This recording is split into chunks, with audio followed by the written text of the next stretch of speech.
Give it 10 seconds.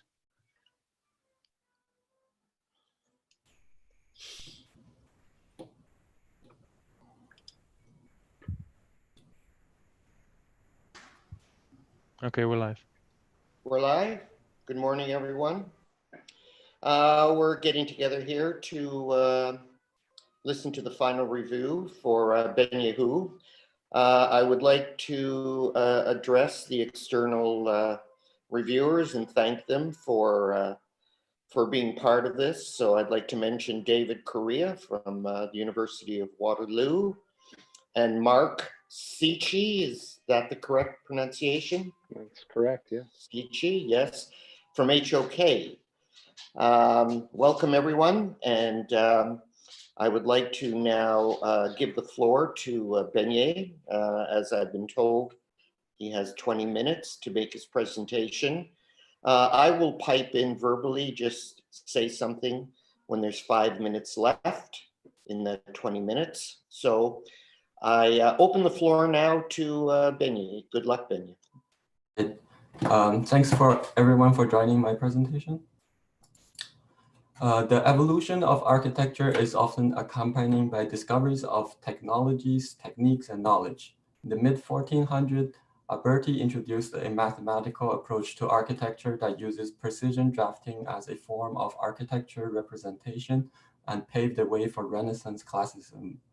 4 centuries later, inventions of new mechanical technologies and fabrication methods with mass production have reformed architecture with the modernist movement. Architecture design method under the influence of modernism became standardized that embraces a functionalism and minimalism ideology with the notion of creating an international style that is suitable for any territory and cultural background. Architecture under modernism's influence adopted a top-down perspective in design as a visionary planner that often homogenizes and the living condition by treating the user as a generic instead of diverse individuals. Over decades of technological evolution, digital technology has transformed the fabrication method from mass production towards mass customization. Different design fields also adopted design customization as an attempt to provide a tailoring service. The digital continuum presents a new degree of flexibility in design and fabrication. However, this feature of technology is rarely being used to respond to the social diversities of the users, but is mostly being adopted in the conventional central decision-making process to achieve a wise plan imposed by the architect. Hence, it is necessary to deploy the advanced technology of mass customization and parametric for a personalization culture in architecture. A high controlled built environment will lead to a homogenized and standardized living condition, often controlled by a small group of designers and their client. On the other end of the spectrum, a complete user-driven environment as demonstrated by the Kowloon city lacks regulation and systematic design strategy, which tend to become chaotic. Architecture should find a balance between the two separate forces of control, allowing the architect to maintain its leadership role in the design, but offer flexibility for users to customize their personal space. John Habriken's support and infill approach initiated a flexible design attempt to address the spontaneous variety of user preferences and unpredictability of future use. His idea of balancing the separate forces of control is based on his theory of natural relation that built environment resembles an organism more than an artifact. The public engage with the built environment by acting on it rather than observing it. Habriken suggested a separation of different levels of control in the built environment according to the lifespan and volume of users. The 3 separated levels were created for his design of mass housing. The support level is the overall structure and mechanical services. The infill represents the unit interior, such as partition wall and furniture. Lastly, the allocation layer is the boundary between the unit. This approach was intended to give user control of customizing their living environment without interfering with other fixed components of the building. However, due to lack of solution for the allocation layer and the void of systematic structure to guide the changes, most Open building projects remain fixed after construction and fail to deliver the natural relation as a diverse built environment that accept changes and transformation. In addition, this dichotomy structure with only support and infill layer has undermined and limited architects' role in design for only the building shell, the vertical space division, and the service utility. New technologies can be used to improve upon John Haverkin's support and infill approach for the design of high-density housing. Parametric can be used as an iterative design tool for user participation through establishing rules and relations. An alternative design method can be developed to include the role of the user as part of design decision process, but also maintain architect's responsibility as a designer and planner of the built environment.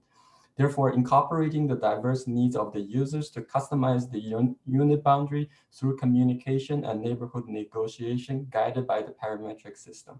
The role of the architect can also be expanded in the support level from simply the design of fixed structure and mechanical services towards designing and planning of an active neighborhood relation, as well as the functioning of a community to incentivize public interaction. This thesis is investigating a network approach for participation that the architect creates a parametric framework that reflects the different categories of users' needs and provides user access to the framework to customize and personalize their individual space within the set limit. A 4-meter grid system was proposed as the initial support level. The choice of the center core design allows majority of the structure and services to be located either closer to the center or the edges of the floor plate, therefore creating an unconstrained space between the corridor and the building facade, allowing the future partition walls or demising walls to shift without interference. Unit entrances are also skip-stop for a multi-level design, providing various interior layout options and increasing the opportunities and varieties of future changes. A parametric system is then created to function with the grid system to ensure each unit have access to the corridor as well as sufficient natural light based on the overall floor space and building envelope ratio. The algorithm can ensure the nearest cube from the source cube to be selected first, therefore providing efficient unit design with higher degrees of customization. When the user first purchases their property, the parametric model offers the owner an input of their spatial needs, then pair and match the user with other existing users. The system was designed to treat the bulk of the vertical connected block as a single entity for the unit subdivision. As shown in the video, with different input of unit area and total number of units, the parametric model can assign and arrange the space cubes to different households. It ensures that the entrance marked by the white dot is skip-stopped, and most entrances are positioned at the center level of the unit. When changes are required after residency, the parametric model can be deployed to offer the users different configuration options or verify the input change of allocation to maintain a satisfactory living condition for all residences. Parametric offers architects the possibility to design with variable for an interrelated and open-ended system. It operates with continuous associative geometry, which can be adjusted through the change of its input value without recreating the system. The result of such design is therefore not a single object, but according to Gael Deleuze, a class of objects that are all different as one for each set of parameters, yes, yet all similar as the underlying function is the same for all. Only a class of object can accommodate different scenarios with different variations. I also tested this parametric system with different form. In this one, the source block is vertically shifted. This parametric function can even be used with higher complexity of form that are partially carved out. So instead of design from a top-down perspective as a form of mass production with limited variation and identical copies of living condition, the design of high-density residential could be optimized with our technology to adopt the essence of mass customization and parametrics for a personalization culture in architecture. The contemporary high-density residential projects have compacted the living space of the society and shortened the distance among residences. However, a denser living environment did not promote a healthier community, but in contrary, isolated individual household into their personal space, bounded by the demising wall between the units. This untouchable space boundary has created a strict physical separation between the units, reducing the chance of cross-connection, causing segregation. Therefore, having a flexible allocation level enables residents to resolve the change of their spatial needs and making community space as an outcome of neighborhood negotiation. The parametric system can offer guidance for the changing allocation level. Users are allowed to shift this space boundary at increment of 860 millimeter, which is the Mullian spacing. As shown in the diagram in the upper right, the unit in the blue color can expand their living room space to accommodate a new piano by negotiating with their neighbor. Of course, an entire space module can also be transferred for larger space arrangements, such as additional bedroom with a closet or a den as office space.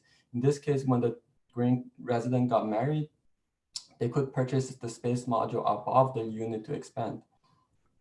Space could not only be transferred among units, but also shared. By permitting shared space, not only uncommonly used space could offer value to others, but further enhance the relation among community members. Therefore, two small student units with individual kitchen, dining space, and living room that is barely used can be transformed to have a shared kitchen and additional bedroom to accommodate another student. This example shows the possibility that shared space can provide for transgeneration families. The contemporary residential housing design is limited in the size of the unit from a studio to 3-bedroom. Therefore, the transgeneration family can only live separately in 2 different units.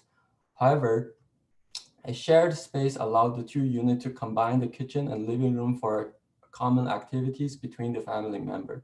The mass production mindset has treated high-density residential units as mass-produced commodities with no interest to respond to individual need and failed to support the development of long-lasting relationship among the residents for a stable and healthy community.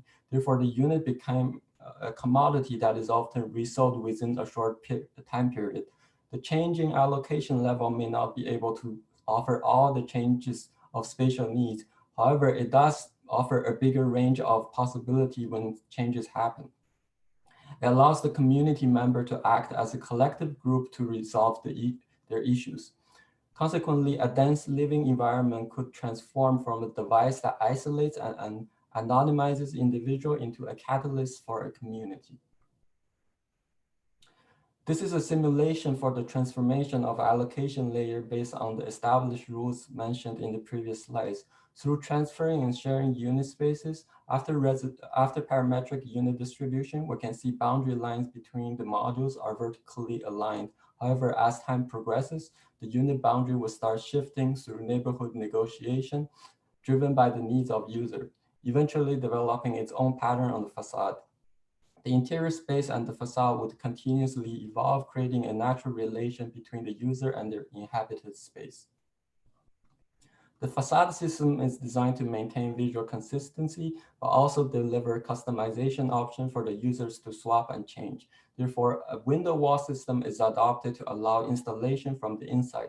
The 3 different panel system provides the user flexibility of choices between lighting condition, visual privacy, and furniture layout. Spaces like bedroom and office do not require fully glazed curtain wall, which could be partially enclosed for better thermal performance. There is also flexibility of choices between interior spaces versus exterior balcony. Various lengths and locations of balcony can be chosen based on user preference. Urbanization is one of the significant factors that will transform the cities around the world by shifting population from suburban area towards urban area. The increase of density in megacities are addressed through vertical growth. Within a high-density megacity, the scale of population becomes disproportionate with the conventional classification of urban territories. The increase in population and density has shifted the conventional classification of territories up by 1 level. A high-rise residential tower can have the same population as the conventional block or neighborhood. Therefore, mass housing with a single-purpose design that only meets the living standards of individual household is no longer applicable. The design of high-rise building needs to address the original function of conventional block or neighborhood. The block level in the vertical community is designed to occupy 15 to 20 households. People are grouped with similar interests. On every 2 to 4 floors, they manage the space they inhabit in a collective control fashion. As Jane Jacob believes that this type of small-scale community allows people to have an innate degree of natural cross-connection within itself to promote social interaction. Therefore, both public and private shared community spaces are inserted within the block. These social activities houseblock could help stimulate intimacy within the neighborhood. The neighborhood is the tower itself, composed of multiple residential blocks with a helix stairway that interconnects all public amenities and retail spaces. The primary anchor public amenities include urban parks, multi-purpose theater, urban agriculture, fitness center, and shared office space. In between the major anchors are smaller retail space. An interplay relation would occur between the public space and adjacent residential block. Residents would attend the social activities within the neighborhood. Additionally, the character of each block can be determined by the adjacent public program, which would naturally group people with similar interests. The form development of the neighborhood started with the conventional standard core and corridor design to maintain the efficiency of a high-rise structure. However, as the height of the residential block is constantly growing, the amount of retail space on the podium level remains the same and has become disproportionate with the size of residential space. Therefore, the podium is vertically distributed along the helix stairway. This allows even proportion of commercial space versus residential space balance, as well as injecting social life into the residential space. The shared activity space for residences are also distributed with the helix stairway under the commercial space. This design strategy could resolve the privacy issue as the public uses the stairway. The larger public anchor programs are then inserted into the neighborhood. Large public spaces are carved out from the residential block. The helix stairway was rerouted to reduce the travel distance as well as to offer different view of scenery along the stairway. The public anchor program allows residents within the community to cross-connect and also interact with the public. Urban park spaces were designed within a high ceiling for better exposure of sunlight. Natural contours of landscaping and seating are combined for people to gather and relax. The parametric can then be used to distribute the household based on users' space needs and common interests. After residency, the boundary of individual households can be shifted with changing allocation design strategies through neighborhood negotiation. Lastly, the customizable facade allows building to constantly evolve to reflect the living habit of individual users.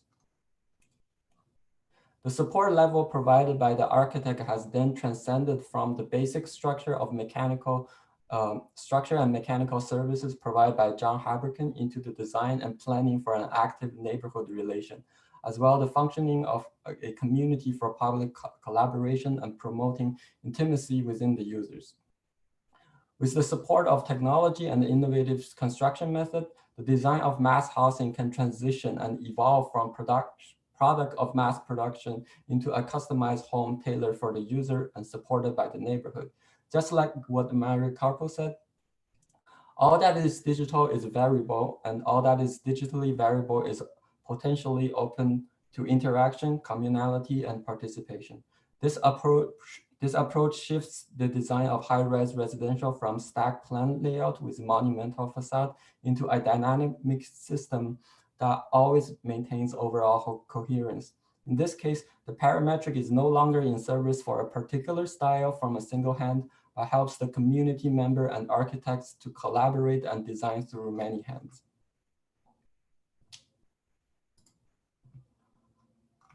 Architecture under the influence of industrialization and mass production has developed you have 5 minutes. Okay. Architecture under the influence of industrialization and mass production has developed a culture of design towards uniformity and standardization. This thesis explores the possibility of deploying the advanced technology of mass customization and parametrics for a personalization culture in architecture. Consequently, incorporating the diverse user preferences and changing needs of social environment to transform the living condition of high-density residential from homogenized towards individually initiated flexibility. The intention is to support a personalization culture in architecture that could incentivize people's emotional connection with the physical environment and making architecture more sustainable by establishing an enduring relation with the user. That's it. Thank you, Benyi. Wonderful presentation. At this point in time, I'd like to open up the floor to a Q&A. So gentlemen, anybody who wishes to speak at this point in time and address Benyi's concept, please step forward. Okay, I'll just get the ball rolling because typically it's the second reader. So I thank you very much for your presentation. As Bruce said, Benyi, it was pretty well clean, concise, and you got a lot of the imagery that we had discussed earlier out. My first question would pertain to better defining, if you could please better define the nature of leadership in design.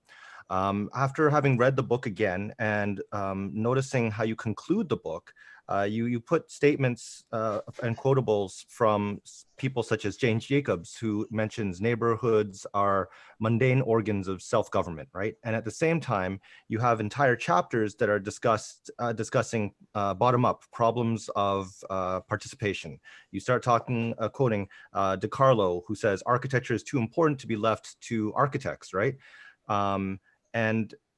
So I'm just quite curious if you can better define how you would conclude the role of the architect with respect to leadership in design. Okay. I think architects, we design we plan the environment, that's for sure. But then it's the user who inhabited this space. So eventually this designing and planning needs to happen with the user. However, architects do need to take a leadership role in this design. So like incorporating the user preferences while maintaining a leadership role. Does that answer the question? Well, the way I look at it is, like, for example, we've seen the recent subway expansion, right? And I don't think that, you know, yes, there are lots of civic leaders that have pushed for the transportation networks to be expanded, but I think you got to define the role of the architectural design. Say, for example, those stations, are they taking a leadership role in the community, or are they just facilitating some sort of just operations of making a really cool looking building? Because I do like the fact that you're talking about this notion of letting the users define their spaces, right? But at the same time, you kind of also say stuff like, you know, on the one hand, you say architecture is too important to be left to the architects, right? And then you also start kind of talking about the problems with giving that power of design to the general public. So when I was using that subway example, I think that, you know, you couldn't have said, hey, let everyone design this station by plebiscite or something, right? So I think you have to be a little bit more forceful on positioning how you see the role of the architect as a leader in that design capacity. Right. Maybe I can jump in. I think one of the challenges, Benny, is that it's not the answer to this isn't a one-liner. In effect, as these quotes that Vincent has put forward suggest, but in some ways, it's I think one way to talk about it is the position you put forward in your presentation this morning of the challenge of a typical tower apartment, where there's a kind of a generic decision making of what the needs of potential residents would be. And we kind of describe it in terms of, is it a 1-bedroom apartment, a 2-bedroom apartment, a 3-bedroom apartment, versus the kind of nuancing of the residents in those examples you showed us, of students to what was it? What kind of family was it? A transgenerational family. And I think when you responded to Vincent about this kind of the architect working with the users, it's hard because it's maybe not that specific transgenerational family, but there's that some kind of dialogue you're suggesting of needs and design responses somehow interconnecting. I just want to add something actually, because I think this is like far more sophisticated, as you're saying, Arthur, than just saying what is the role of the architect. Like, it's a fantastic question, especially given this use case, because I think this is definitely a type of architecture that is a point of contention, I think, for a lot of, let's say, quote unquote, architects or like true designers. And so I think what makes it so complex is that, you know, typically these are a building type that is heavily driven by market condition, right? So you almost can't remove, like, so some of the questions I have, like when you talk about design is, you know, to what extent should the design acknowledge things like resaleability, things like what is permanent versus impermanent, how does it address different structural modules, right? Because you can't, like, these are things that would define what flexibility and capacity your modules themselves would have. I wonder, like, if from my perspective, I appreciate, like, I just want to say, like, the graphics are phenomenal, so I really appreciate that effort. In some instances, I'm kind of left wondering about other things because, you know, like, you know, I mentioned the structural capacity, but what about like mechanical? Like, these are like heavily complex mechanical buildings, right? Or is this supposed to be completely passively? I know I'm getting maybe too detailed beyond, say, the scope of maybe the thesis, but I'm wondering if you're talking about the true flexibility of modularization and customizability. There's a whole infrastructure that needs to follow that as part of the design. Yes, I think John Hopkins' open building, they kind of started that approach, which is using raised floor and modulations to help giving that flexibility. So raised floor with can help resolve some of the plumbing issue and partition wall issues, and as well. What I was showing using different paneling system that can be modulated to help with that to provide that kind of. So if that's the case, I would expect then like at the very least, part of your thesis would, like, maybe I'm just not as familiar as with other people, but I would expect part of the thesis material to actually show the conception or notion that you've thought of that in some form as part of the deep effort of this whole, you know, exposition here. Maybe Benyi, you could go to the one of the slides where you have the floor plate yes, highlighted. I mean, for me, one challenge in this, the time frame of a presentation like this is how do you touch all the complexity and his for me his ambition to. Well, I want to ask about the script, but right now I've read the book, so I read the book, so I'm familiar. Like, if you want to point to specific pages or whatever, I have it open as well. So. Do you want to describe some of the support things that you've considered to inform the way you designed your building? Okay, yeah. So first of all, the building is adopted like this kind of pinwheel design, and then it's a 4-meter modules. And so the mechanical services are these white blocks along the corridor of the units.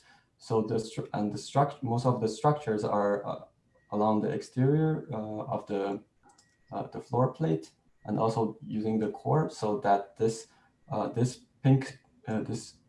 residential pink space can be is unconstrained space that can have walls shifted, partition walls shifted with a raised floor detail.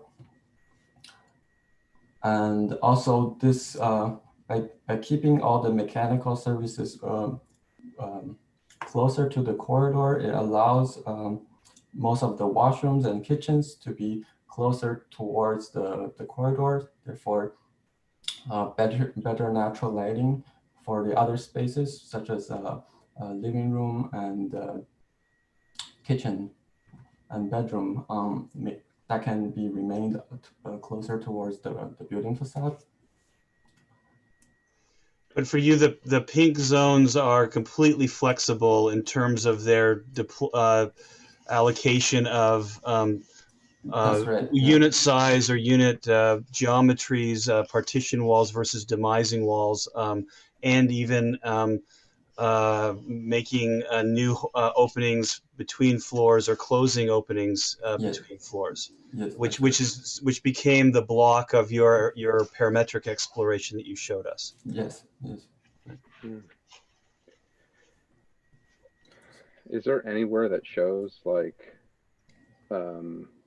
you have a lot of really great AXOs and ISOs that I find are very helpful in understanding the overall conceptual intent and composition of the pursuit effort.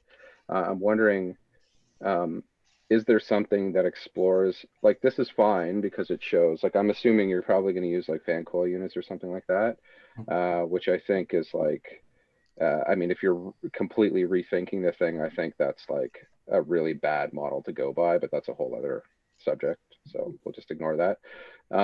But is there an ISO that actually shows, you know, because you had those really nice ISOs that show the different modules and how you could reconfigure them. Is there one that shows all of the support elements that are integrated into that and how they can move around with that? That I guess is what I was looking for. Like the plan is useful because it just shows you, you know, what your intent is in terms of services. But I would imagine that those things would be part of your, as you called it, quote unquote, algorithm or script. Are they not? So you're asking, like, does these diagrams have like? Yeah. So like in the plan you just showed me where you had like the little white boxes that indicated what the services were or where the services were, like on the demising walls. I was wondering, you know, like when you have these isometric drawings where you have these kind of Tetris pieces, you know, is there any limitation as to where these things can be conjoined or touching each other? Like, so I guess what I'm looking for, I mean, this kind of goes to kind of a second question. I'm sorry I'm broadening this, guys, but is that, you know, the script itself, you call it like an algorithm, but I mean, I would imagine that there are a lot of us on this call that know that it's not just an algorithm. There are deliberate decisions made that are a series of kind of modules that say do this, if this, and that sort of thing. And I guess I'm wondering is, you know, you're making decisions regardless. I mean, maybe this goes back to Vince's initial point, is you're making decisions as to what can be locked and what is flexible, right? As part of the design process. I mean, that's part of your architecture. That's your intervention, let's say. So you're giving, it's just like when people build a car or they design and buy a car, they're given the perception that they have control over, you know, customizing the thing, but really, you know, like the body is the body, the engine is the engine, and there are some things that you can bolt on, and it's mostly superficial stuff. I think you're arguably going beyond that and saying that it's a little bit more than just a superficial customization because you're allowing actual pieces to move around. And this, but there's still an element of intervention as an architect, as the designer, to say that this thing is locked to a certain degree, and here are my parameters and the things that are locked and how they're interconnected. And I guess that's what I'm asking, you know, where is that? How's that described? And not just on the level that you're showing like pretty isometric drawings, but also in your script. Do you decompose your script and say, you know, this is what this functions as part of my quote unquote algorithm, which feeds this and that sort of thing? Because I think that's just as important as describing visually what's happening as well in this context, like in this forum that we're having right now. So, sorry, I'll leave it at that. I'll stop talking. Benny, maybe I'll pick that up in maybe a little bit differently. I'm trying to figure out, you did a really comprehensive analysis of a lot of precedents. And I think it was very consistent, and you're sort of challenging this idea that, you know, these things are kind of given, and then you don't get as much sort of that engagement. And Mark sort of makes the point, you know, you also make the point that Mark did, which is on the document about customization of a vehicle and what does that mean. And it's peculiar because you use the example of Twitter, Facebook, Instagram, and some of these as being platforms that, you know, they kind of give you an open platform, which is the thing, the terminology you use to do this. And I do wonder, how do you reconciliate the difference between a company who owns the means of production to also offers a sort of a framework of platform, and the role that you as an architect kind of play in this, right? Because there's a difference, right? There's a difference with Mercedes-Benz give you options to customize your vehicle versus there's a different when an architect has a building who he doesn't own for a user to kind of provide some input, right? So I wonder what your perspective is from that sort of level, right? How does the architect and the user, right, engage that kind of process of production to, in some ways, you know, address the cost and economic implications, the ecologies that go around making a building?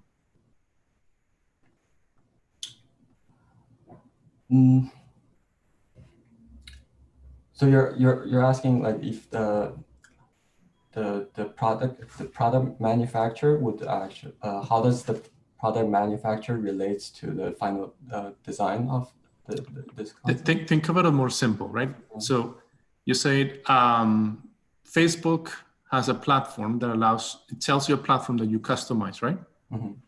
But Facebook owns that platform, owns sort of the way they are not just the designer of the platform, but they're actually the people who kind of deal with the economic of making that platform available to you. Does that make sense? Yes.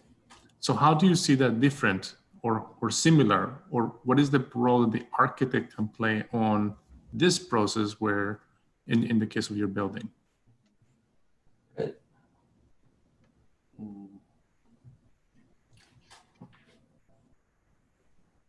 Well, so Facebook and their,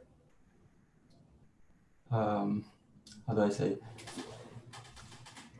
Facebook and like many softwares are those, many of computer softwares are sort of open sources designed. So they kind of give certain aspect of that software to the users to generate content, and I find that to be very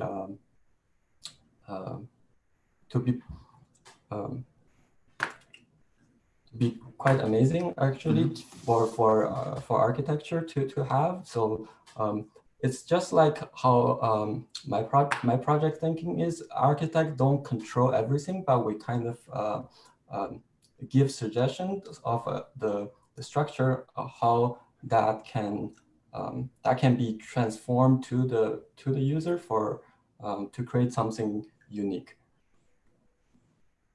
So in your context, the user is only giving input.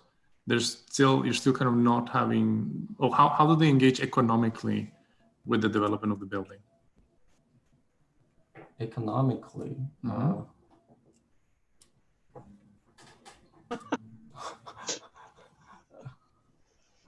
Arthur, you're laughing. It's like, Sorry, I mean, I just spent a year trying to keep this guy contained in some degree, and all of the things I've been pushing him in on are the things that are now exploding in his face. So no, I'm not saying that. That's why I'm laughing. I'm poor Benyi. Anyway, I think it's an absolutely no, it's not these are not inappropriate questions to raise at all. That's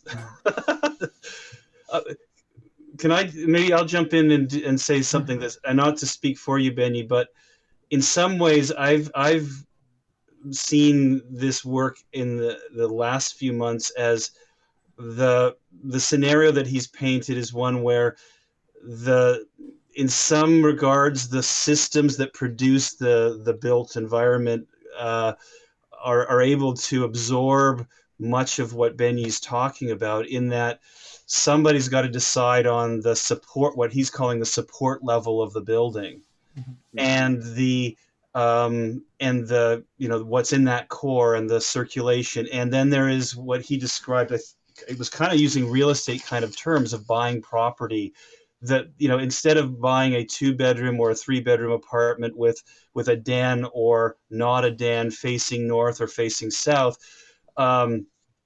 from the whatever 6 or 8 different unit styles that are available in the sales center, there's a kind of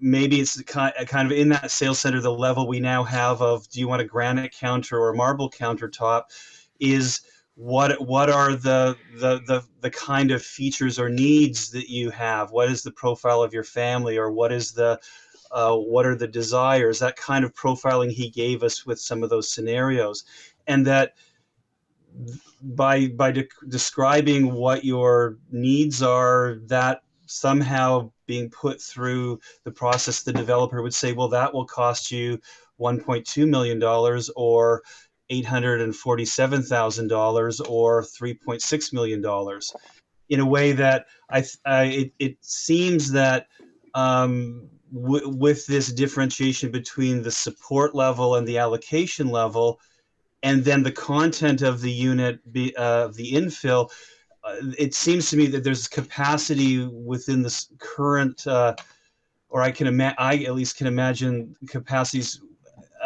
within the current systems of delivering these kinds of this building typology, that it could be achieved.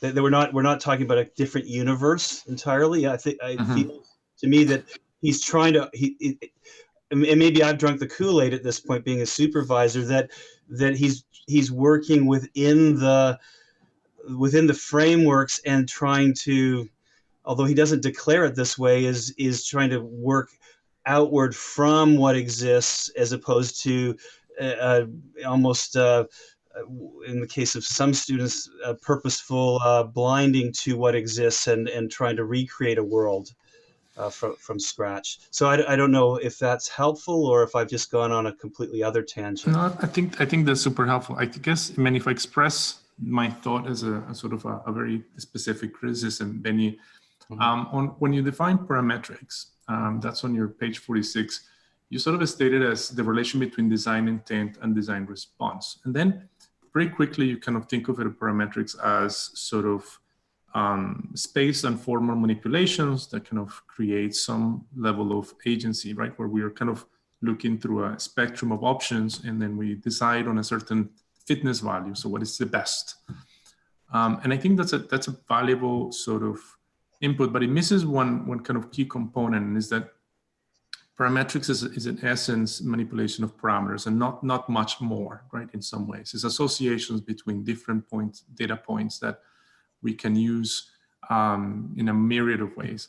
And what's useful, I think, for your project, and I think is some of the aspect that Mark brings up, which is about the structural and the mechanical, which fundamentally define the flexibility of the system. And the other one is the economic. So decision that Arthur is kind of referring to, of square footage, you actually have all that data in your definition, I'm pretty sure, right? When you create a panel that has square footage. When you create a number of mullions, that's a list that has a certain number of items in it. And I'm not seeing much of that, even though that's essentially what will make your process feasible. If you think of it from someone who is making the building, that's actually where the strength of your process is, and actually be able to give those numbers and be able to identify that if I want this 3-bedroom versus a 2-bedroom, it can easily translate to these numbers and this cost, and there's also these efficiencies, right? And I like your proposal, like in many ways. Like I think your design language is very clear. I think you did a really good job of sort of articulating through the elements that you're using, the mullions, for instance, those to give a framework that allows for those material changes and those pattern changes to take place. But that's what it seems that it falls short on the mass and on the sort of larger scale, but it misses sort of those details that makes these things actually. And I'm bringing this up mostly because if you do go into the workplace, is that kind of understanding of those parameters and how they might affect your building that will be the most effective way for you to succeed and having a more active role, right? So that these tools become more effective. And that's why that definition is a big kind of, I'm critical of the definition only because it's missing kind of that bit about all the different data that is actually inherently produced from these systems beyond the surfaces. It makes it tenable.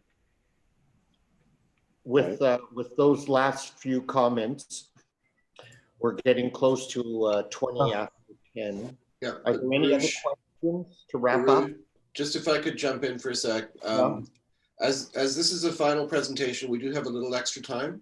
Okay. So we could easily go till 10:30 and still have plenty of time for our discussion after. Thank you.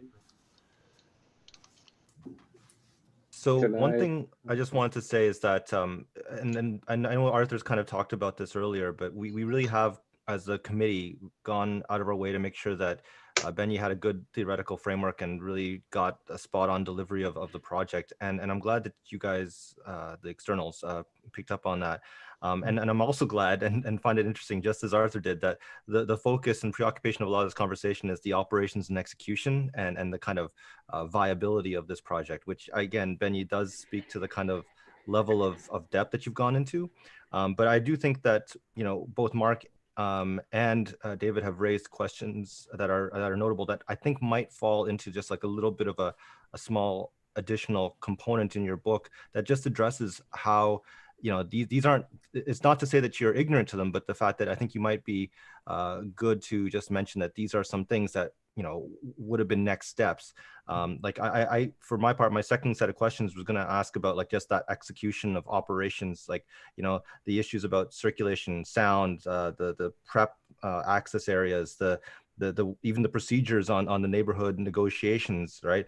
And then, I was also going to ask about the notion of, in light of this execution of the project, like, if we've already got the kind of parametricism that David's talking about already engaged, we know that there's various options that we can easily plug into, like upcodes or something to kind of correlate code compliance with this and just like see whether or not you can find a way to shove X number of units and whatever. So I think just the ability to speak to those points in a succinct way at the end might just really round it out. So it really defines better the scope of what your thesis was actually supposed to focus on. Okay. Yeah, I'll say that this is what you're proposing here is not impossible and is actually long overdue. Where I was going at the beginning, and I think what David is bringing up is kind of a really is a good perspective as well, is the fact that it's ironic that we're sitting here discussing this. I totally get where Arthur and Vince are coming from on their side of things, but it's funny at the end of the day. It's like I would argue that you actually are kind of from certain perspectives. I'm not saying from our perspective, but let's say from a certain individual's perspective, like quote unquote owner being the developer, right? That has the most money to fork over on purchasing land or whatever. And maybe that's not the model for this, but let's just say that's one thing. And the other thing is the constructor, right? Those are the people, ironically, that you need to convince that as radical, like to them, this seems like alienation. It's like building on Mars, right?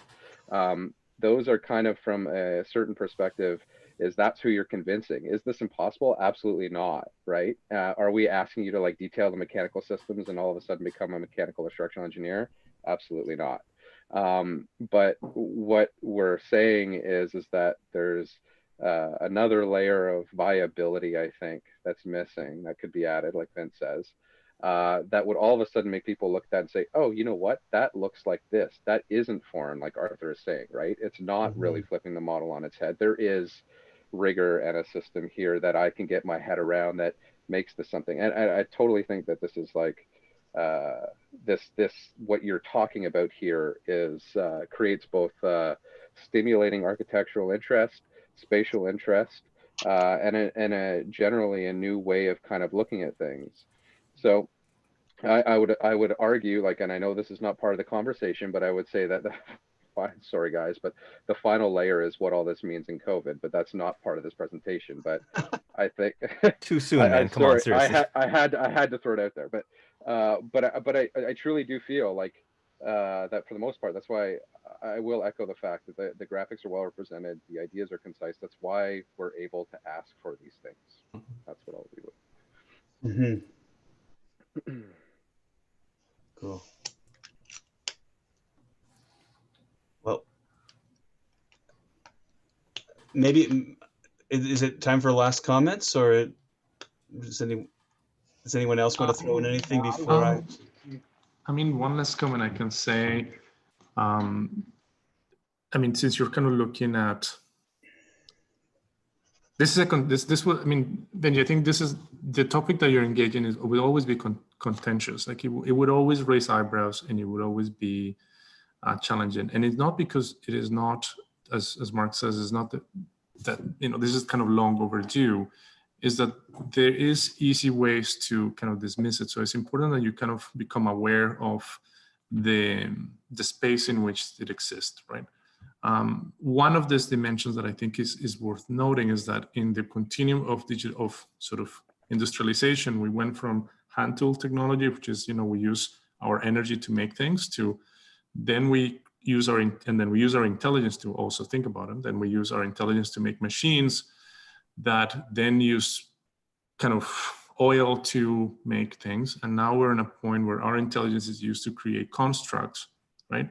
That think for themselves, that execute and automate processes of logic. And parametricism is, or the idea of using associative design is not neither quite there yet, but it will eventually become some of it.